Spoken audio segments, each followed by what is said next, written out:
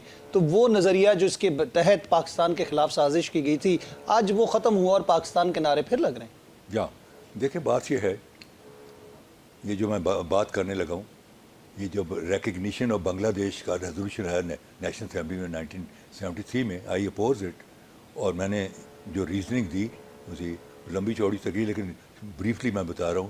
میں نے کہا کہ 1905 میں پارٹیشن آف بنگال ہوئی، and that partition was because of the pressure of the Muslim Bengali, because they thought کہ ہندو بنگالی کلکتہ سے بیٹھ کے ان کو ایکسپلائٹ کر رہا ہے. 1911 میں پارٹیشن آف بنگال انلڈ ہو گئی with the pressure of Hindu Bengali from Calcutta, کیونکہ سونار بنگلہ جو پرسن پیدا کرتا وہ ان سے علیحدہ کر دیا گیا. تو 11 میں وہ انل ہو گئی، ختم ہو گئی. 1937 میں دی اونلی پروونس جہاں مسلم لیگ کو میسو میجورٹی ملی اور اے کے فضل الحق چیف منسٹر بنے، دیٹ واز بنگال سٹی. 1947 میں جب پارٹیشن آف انڈیا ہوئی تو جو بنگال تقسیم ہوا مائنس آسام، وہ بالکل انہی لائنوں پہ ہوا جو کہ 1905 میں ہوا. 1971 میں اسی 16 دسمبر 1971 کو ہمارے اینگل سے، ہمارے زاویے سے پارٹیشن آف بنگال انال ہو گئی، اور ہم چلے گئے 1911 میں. اگر ہم 1911 میں کھڑے ہوئے ہیں تو میں نے یہ کہا تھا کہ 1947 پھر آئے گا، پھر بنگال سے ایک پل اٹھے گا، پل ہوگا، اور انشاءاللہ تعالیٰ یہ پل ہوگا اور اس سے پاکستان پھر انٹیگریٹ ہوگا. اور میں نے کہا وہ اس کی مثال یہ اس وقت یہ کہا گیا، بھٹو نے کہا کہ اس کو ریکگنائز کریں کیونکہ Bangladesh is now member of the national assembly of the united nation. اس سے آبجیکٹو ریالٹی.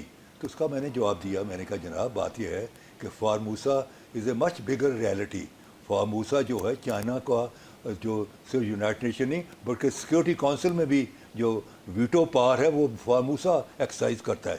لیکن اگر آپ چائنیز کو کہیں کہ اس کو ریکگنائز کر لو تو کہے گا کہ آزاد قومیں اپنے حصہ جو بریک اپ اس کو اتنی آسانی سے اس کو. تو ہم یہ کہہ سکتے ہیں کہ شیر بنگال دوبارہ زندہ ہو گیا نا. بات تو وہی ہے، نظریہ وہی آ ہے گیا کہ میں نے اس پر یہ اس کا بند جو اخیر میں لگایا کہ اگر ہم 1971 میں ہم 1911 پہ چلے گئے، اگر ہم 1911 پہ چلے گئے تو 1947 کا انتظار کیجیے، پھر وہاں سے ایک پل آئے گا.